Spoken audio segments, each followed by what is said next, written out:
मुळात आपल्याला माहिती आहे की ज्या प्रकारे हे अक्षय शिंदेचं एन्काउंटर झालं होतं, त्या एन्काउंटरमध्ये अक्षय शिंदेने खरं तर अटॅक केला. आणखीन त्यानंतर पोलिसांनी स्वतःच्या बचावासाठी म्हणून गोळीबार केला आणि त्याच्यात त्याचा मृत्यू झाला. एन्काउंटर झालं. हे अशा प्रकारचं चित्र जरी पोलिसांकडून मांडलं गेलं असलं तरी याचा एसआयटीने जरी तपास केला असला तरीही मुंबई उच्च न्यायालयात दाखल याचिकेमध्ये या सगळ्या विषयाला अत्यंत गांभीर्याने घेण्यात आलेलं आहे. आणि आपल्याला माहिती आहे की या पूर्ण दस्त्यामध्ये जे पोलीस अधिकारी होते, जे शिंदे म्हणून अधिकारी होते, मोरे म्हणून अधिकारी होते, आणखीन त्या व्यतिरिक्त अजून 2 कॉन्स्टेबल, या सगळ्यांना या सगळ्या प्रकारामध्ये की 5 जणांना जबाबदार पकडण्यात आलेला आहे. आणि अर्थातच कोर्टामध्ये वेगवेगळ्या प्रकारच्या हिअरिंगमध्ये अनेक वेगवेगळ्या प्रकारची माहिती सगळी समोर येणार आणि त्या समोर येणाऱ्या माहितीतनं हे स्पष्ट होणार. पण आता तरी सुरुवातीला अक्षय शिंदे याचा एन्काउंटर केल्याचा जो दावा आहे पोलिसांचा तो संशयास्पद आहे.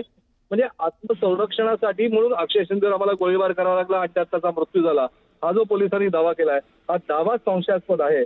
अशा प्रकारचं निरीक्षण हायकोर्टानं प्रथम दर्शनी नोंदवलंय आणि याचमुळे या 5 पोलीस अधिकाऱ्यांविरुद्ध फौजदारी खटला चालणार हे आता स्पष्ट झालंय. मॅजिस्ट्रेटचा अहवाल मुंबई हायकोर्टामध्ये सादर झालेला आहे आणि पोलीस एन्काउंटरमध्येच आरोपी अक्षय शिंदेचा मृत्यू झाला आहे.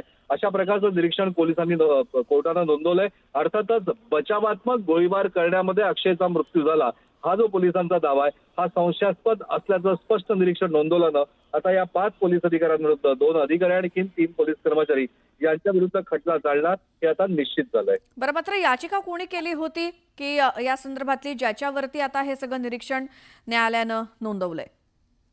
आपल्याला माहिती की ही याचिका जी आहे मुंबई उच्च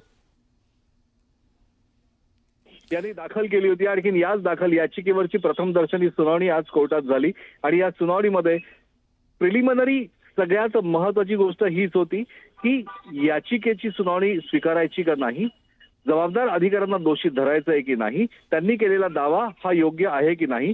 तर हायकोर्टाने आपलं परखड निरीक्षण नोंदवताना या 3 गोष्टी स्पष्ट केलेल्या आहेत की पोलिसांनी जो बचावात्मक गोळीबार केला आणि त्याच्यात अक्षय शिंदेचा मृत्यू झाला हा दावा त्यांचा संशयास्पद आहे.